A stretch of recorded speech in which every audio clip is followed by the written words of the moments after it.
Hello. In our progress through the book of Romans, we are up to Romans 7. Romans chapter 7, verses 7 through 13.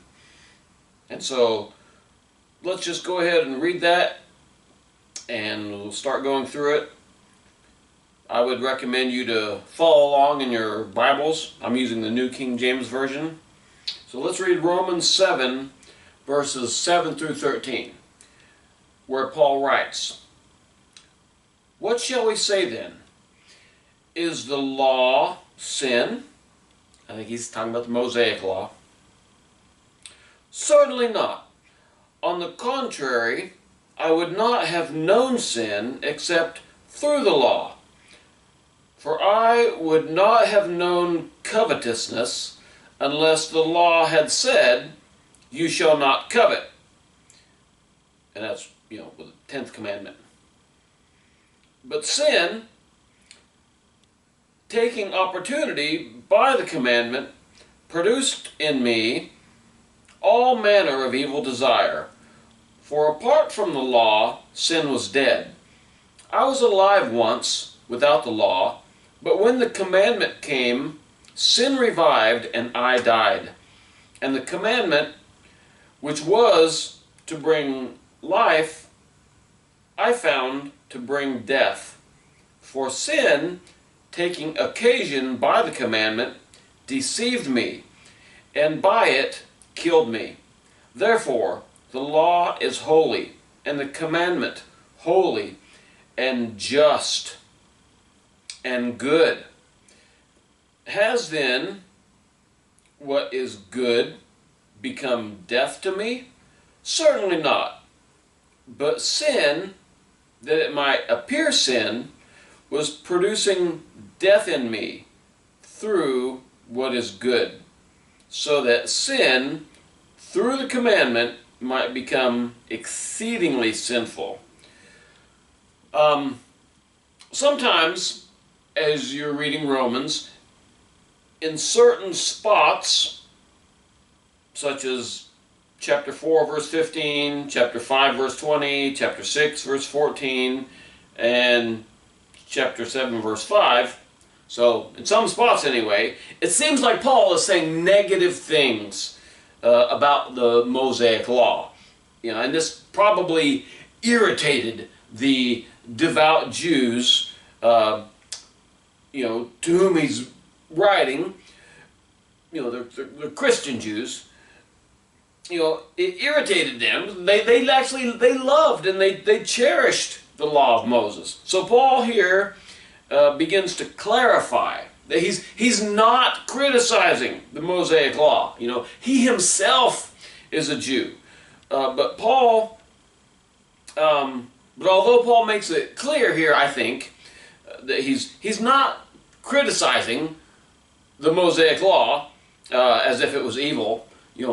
Not everything Paul says in this passage, and not everything he writes, is abundantly clear. So let's just talk through it together, and we'll try to make some sense of it. First of all, Paul speaks about the relationship between the law and sin. He says that sin is made known through the Mosaic law. In verse 7, he says, "What shall we say then? Is the law sin? Certainly not." And if you're reading the King James Version, it's going to say, "God forbid," which is actually a paraphrase. The word theos for God, it's not actually there in the Greek, so it's certainly not. Or may it never be, something like that. He says, "On the contrary, I would not have known sin except through the law. For I would not have known covetousness unless the law had said, 'You shall not covet.'" And that's Exodus 20:17. It's one of the 10 Commandments. Now, concerning what he says here in verse 7, concerning when he says, "What shall we say then?" He's saying basically, what inference are we to draw from these earlier statements that I just made? in Romans chapter 7, verses 5 and 6. What should we say then? And notice he says, we. What shall we say then? And when he says we here in this passage, I think, I just get the impression that he's associating himself with other Jews. Other Jews who are concerned about, the honor of their beloved Mosaic law. And so Paul begins to praise the Mosaic law here. He's saying that the law of Moses, it's a positive thing. It's not a negative thing. The law, is not sin. It's not bad. It's not evil. The Mosaic law itself does not cause anyone to sin. Even if Satan may have used it that way. After all, it is God's special revelation. It gives us more spiritual insight than natural revelation alone. We can know some things about God and about right and wrong through natural revelations, but special revelation shows us more, and it reveals more, such as we are not to be covetous people. So the Mosaic law, it was a good thing. The natural law, it gives us enough knowledge to make us guilty. But we need special revelation to learn God's character and more about what He expects of us. And the Mosaic law, at least, helped with that. And Paul, he might be saying that, he wouldn't have known about coveting specifically being a sin without the 10th commandment. Thou shalt not covet. Maybe other sins were more obviously sinful, and so that people they knew that those sins were wrong simply by way of natural law. And then also in verse 7, in the second half of verse 7, part B, Paul switches from using the word we as he did in verses 4 through 7, the first half of verse 7, and I think he's likely, when he does that, when he's saying we, at least here, he's lumping himself in with other Jews. So he switches from using we to using the word I in the second half of verse 7. And for the rest of the chapter, he's referring to himself as saying I, me, in the first person. But when he does that, is he really speaking about himself? Is he speaking autobiographically about his life, before becoming a Christian? It's a question.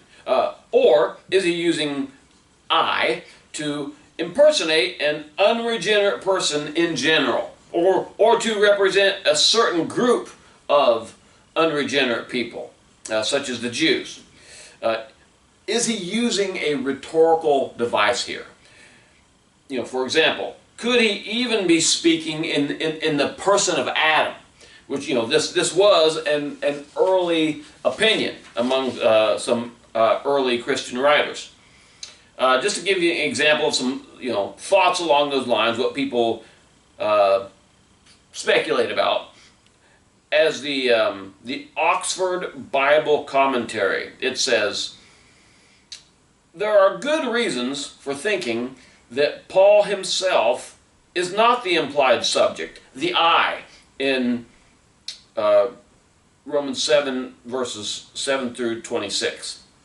And then the article goes along discussing some of these good reasons, and then the paragraph ends by saying, the assignment for Romans 7 must have been something other than autobiography. So, another example of, some speculation about what Paul is saying there. One fairly well-known commentator named Charles Ellicott, he lived from 1819 to 1905, he writes this, he says, in what follows, the apostle speaks throughout in the first person. he is really making a general statement which applies to all mankind. But this statement is based on his own personal experience. The apostle goes back in thought to the time before he had embraced Christianity and treats his own case as typical. There can be little question that the description which follows to the end of Romans 7:24 is a description of the unregenerate state of man. So that's another opinion. So moving on, Paul, he then says, sin is dead without the law. In verse 8, he says, but sin, and this seems to be sin personified, sin with a capital S, which may represent Satan. He says, but sin, taking opportunity by the commandment, and he's maybe talking about specifically the 10th commandment there. He says, but sin, taking opportunity by the commandment, produced in me all manner of evil desire. The New American Standard there, instead of saying all manner of evil desire, it says, coveting of every kind. And then in the second half of verse 8, Paul says, for apart from the law, that may be capital L, apart from the Mosaic law, or maybe it's would read with a small l, any law. For apart from the law, apart from God's commandment in general, I'm not for sure. It says, but for apart from the law, sin was dead. And he may mean there sin was, by saying sin was dead, he may be saying, sin was, virtually powerless to tempt. I'm not for sure. But anyway, it seems by this, it appears that Satan, like I said, sin, capital S, that may be representing Satan. Satan can use a commandment of God to stir up sinful desires, But God's commandments do not cause sin. That's not what Paul's saying. When Jesus, for example, preached the laws of his kingdom, he wasn't causing people to sin simply by presenting a choice to them. They could either obey him, obey his teachings, or they could reject his words and be guilty of sin. In John 15:22, Jesus said, if I had not come and spoken to them, they would have no sin, but now they have no excuse for their sin. And similarly, the Mosaic law didn't cause people to sin. It made the Israelites accountable for some sins they wouldn't have known about without the Mosaic law. But they had free will. They could obey or not obey, because as I've said, special revelation, it reveals more to us. It forces a clear choice upon everyone who receives it, whether we're talking about Adam and Eve or the Israelites or the entire world. Jesus' teachings have been spread throughout the entire world. So special revelation makes us more accountable. But it is not evil. Once you've heard it, you can no longer claim ignorance. You must choose what to do with it.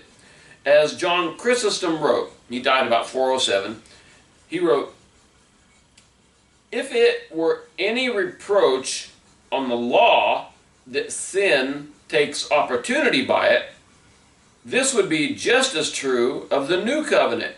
And the New Covenant sets an even higher standard than the Mosaic Law does. John Chrysostom also wrote, Paul is saying, here in Romans 7, Paul is saying that after the coming of the law, sin became stronger and more passionate. But again, this is no accusation against the law, but against the obstinacy, the stubbornness of the people. For without the law, sin was dead. He's quoting Paul. And he says, that is, sin was not as discernible. sin was not as discernible without the law. That's what Chrysostom's saying. He's interpreting Paul. Chrysostom says, for even those who lived before the law, those who lived before the Mosaic law came, generally knew they were guilty of sin. Yet, they came to a more exact knowledge of sin after the law was given. And for this reason, they were liable to a greater extent. They had greater responsibility. They were, open to a greater condemnation if they sinned against it knowingly. So, then Paul, in our progress through this passage, he begins to he's addressing the relationship between the law and sin and the sinner. He says, the commandment came and sin revived in verse 9. Again, he's using I. He says, I was alive once without the law, but when the commandment came, and he may be saying, when he became conscious of the commandment, being at that time no longer apart from the law. So he says, I was alive once without the law, but when the commandment came, sin revived. The New American Standard has that sin came to life. Paul says that when that happened, he says, and I died. And he's probably saying that he died spiritually. He was alienated from God because of actual sin, not because of mere temptation. Now, we have to understand when we read this that Paul, he had been under the law since the day he was born. So when he says, I was alive once without the law, we have to understand, that he himself had been under the law since the days of his infancy. In Philippians 3:5, for example, he described himself as circumcised the 8th day, of the stock of Israel, of the tribe of Benjamin, a Hebrew of the Hebrews. So he had always been under the law. So, what could he be talking about here when he says that he was alive once without the law? Well, Origen, for one, an early writer, he's writing in the, first half of the 200s. Origen understood Paul to be referring to his childhood. Paul's referring to his own childhood, the period of his life before he reached the age of accountability, like before he was 12 years old, let's say. And some other writers, such as a man named Basil, they also held this same interpretation. Just to show you what Origen said about this, he wrote, clearly, all people, including Paul, have lived without this law. The law of accountability, let's say, he says, all people have lived without this law. He says, that is, during the period of their childhood. So, according to this interpretation, the commandment came when Paul and other Jews reached the age of accountability. And once that happened, sin revived. That's one way to understand it. As if sin had been lying dormant up until that time.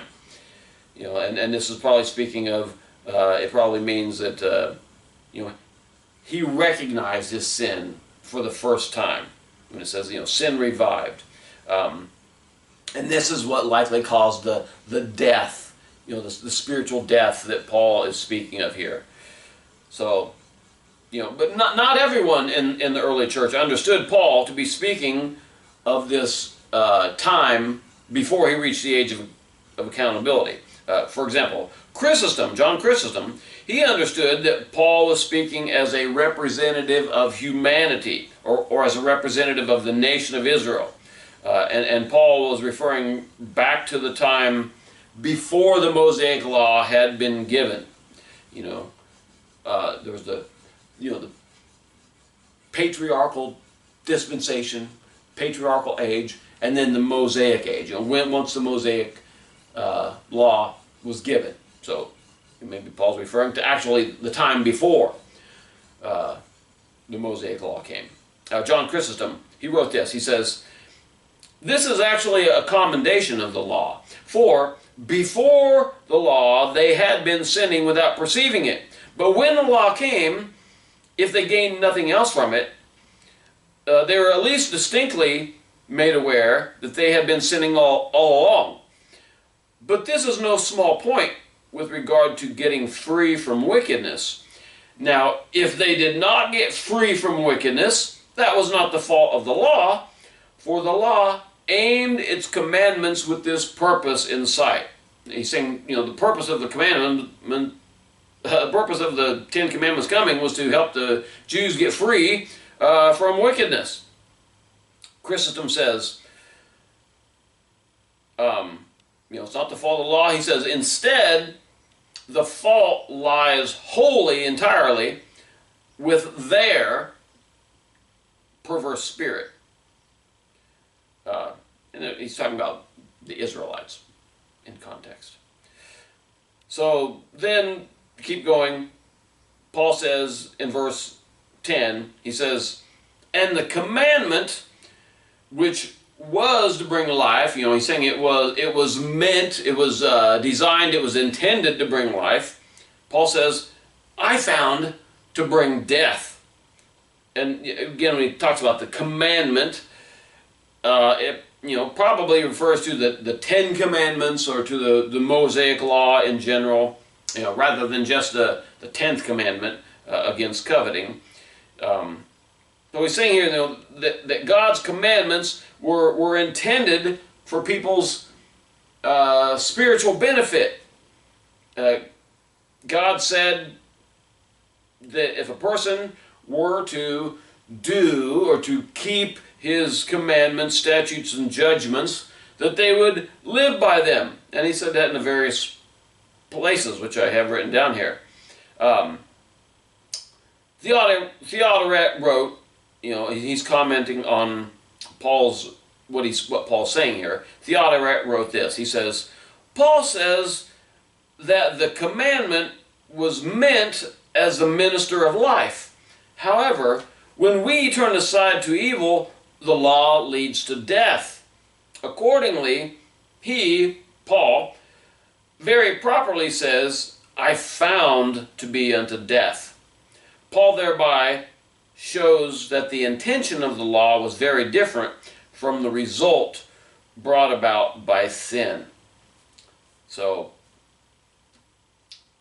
and then Paul says in verse 11, he's saying it's sin that deceives and kills. He says in verse 11, he says, "For sin," and again, I think we're supposed to understand it as with a capital S being personified. "For sin, taking occasion," taking opportunity, taking occasion by the commandment. He's saying sin deceived me. Sin taking occasion by the commandment deceived me, and by the commandment, sin, he says, killed me. So here again, Paul makes it clear that the commandment, probably talking about the Ten Commandments of the Mosaic Law, he says the commandment, it's not to blame. It's not to blame for the spiritual death that he or anyone else experienced. Here he's blaming it on sin personified, which some early writers, such as Didymus the Blind and Ambrosiaster, they expressly say that they believe that that's talking about the devil himself. Sin personified, it's talking about the devil. But although we are ultimately responsible for our sin, it's also true that Satan is a tempter and he's a deceiver. As Eve said in Genesis 3:13, the second part of the verse there, she said, "The serpent deceived me, and I ate." That's what Eve said. So sin personified here in Romans 7:11, it may very well be a reference to the devil. Sin may represent the serpent, the deceiver. Sort of how the word hell is used, I think, possibly being used by James in James 3:6. He seems to be using the word hell, possibly to represent the devil. In James 3:6 he says, "And the tongue is a fire, a world of iniquity.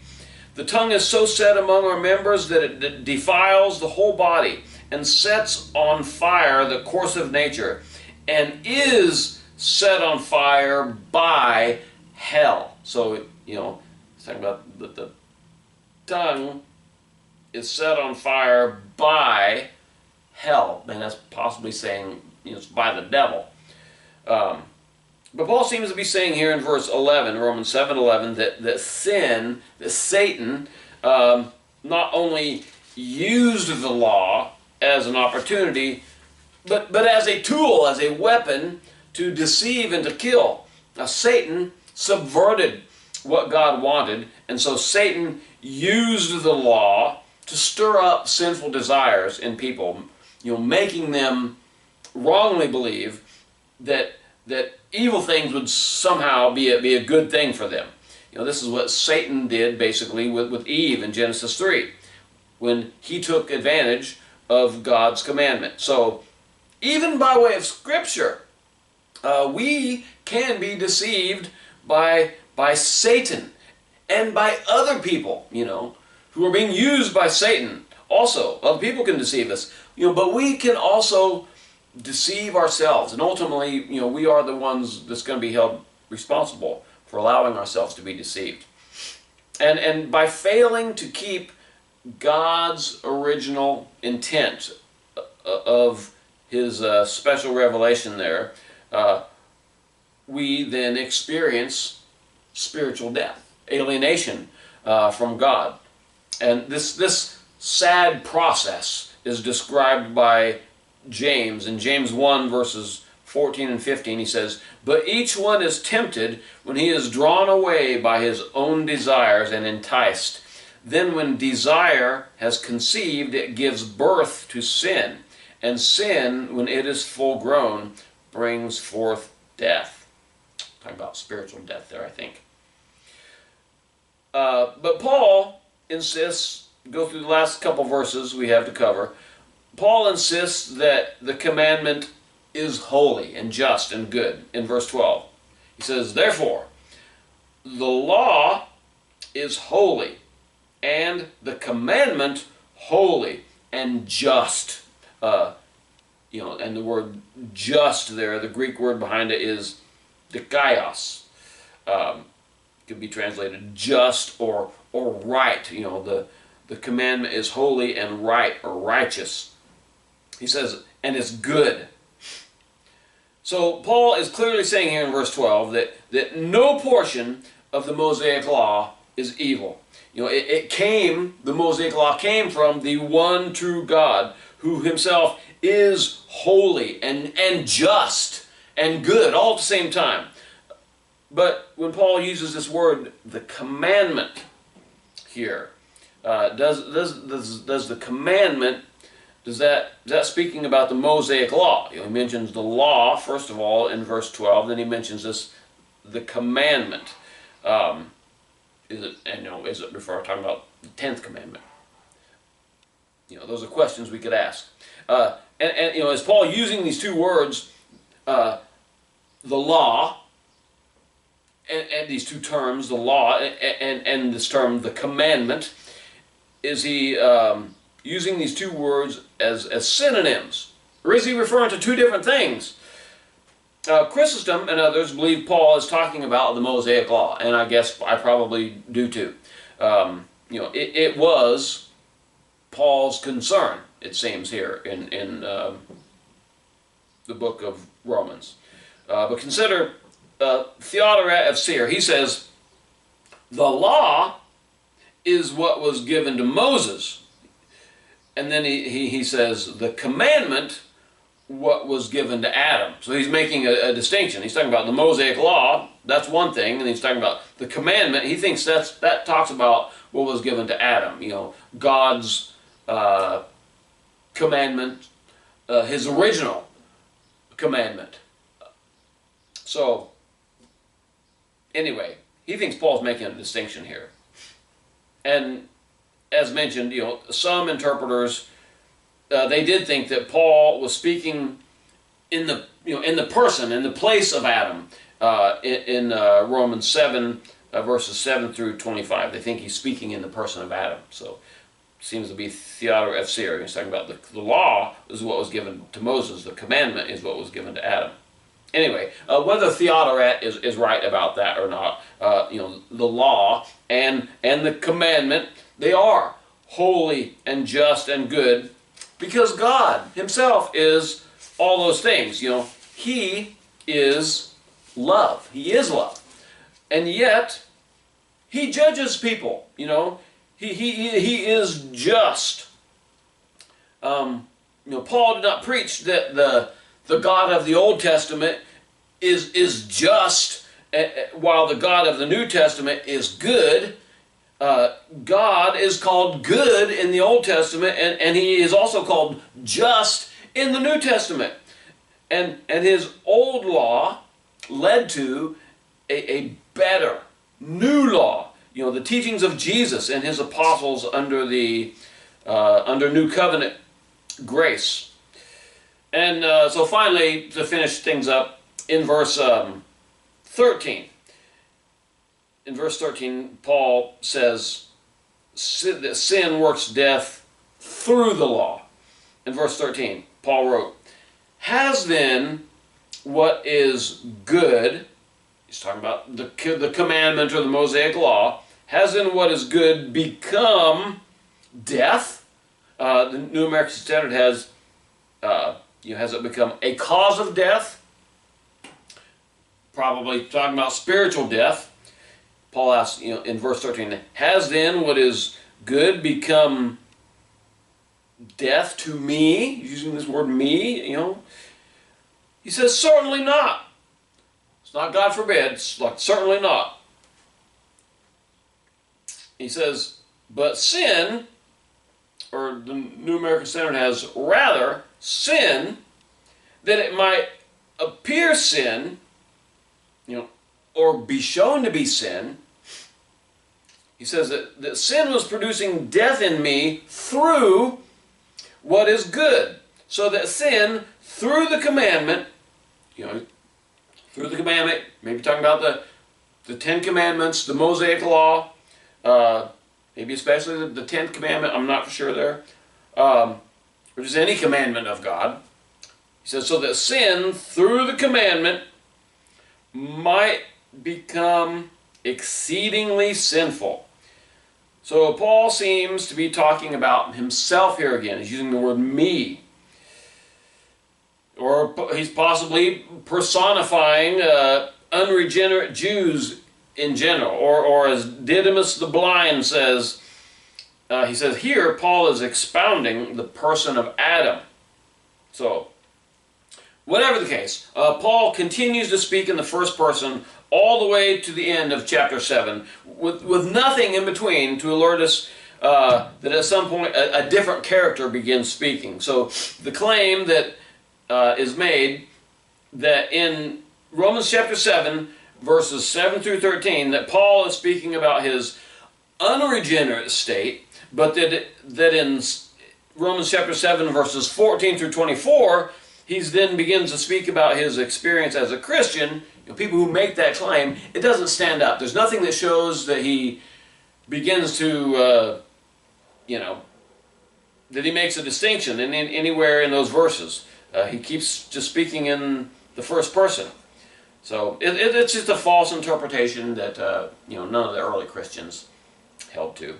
But in verse 13, Paul continues to deny that the law is evil. Sin, or Satan, is evil, but the law, or the commandment, is good. Paul specifically says that sin, I think with a capital S, sin personified, was producing death in me through what is good. So sin is the culprit. The good law pointed out and revealed sin. It didn't cause it. However, it didn't prevent sin either. It gave more guidance to the people, and it helped them see that they needed a redeemer. Sin existed before the Mosaic Law, but once the Mosaic Law was given, the Israelites could no longer claim ignorance. So they were then more accountable.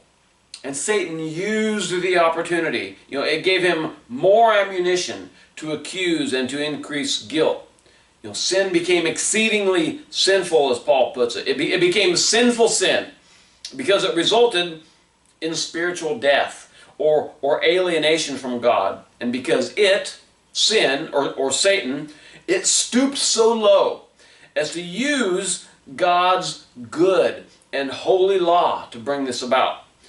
But then Jesus came to help and to show us a better way, to give us a way out. As John Chrysostom said, the commandment revealed just how evil sin is and what a ruinous thing it is. In saying this, Paul also shows the preeminence of grace above the law. However, although its preeminence is above the law, grace is not in conflict with the law. We should not focus on the fact that those who received the law ended up becoming worse because of it. Rather, we should consider the other fact, that the law had no intention to make wickedness worse. Instead, the law genuinely aimed at reducing the wickedness that already existed. But the law had no strength. Nevertheless, we should still give it praise for its intention.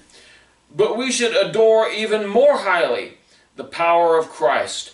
For Christ abolished and cut away evil. In fact, he plucked evil, or evil-doing, up by its very roots. So in conclusion, if we obey Jesus and remove all sin and vice from our lives, let us also be sure to then practice righteousness and virtue.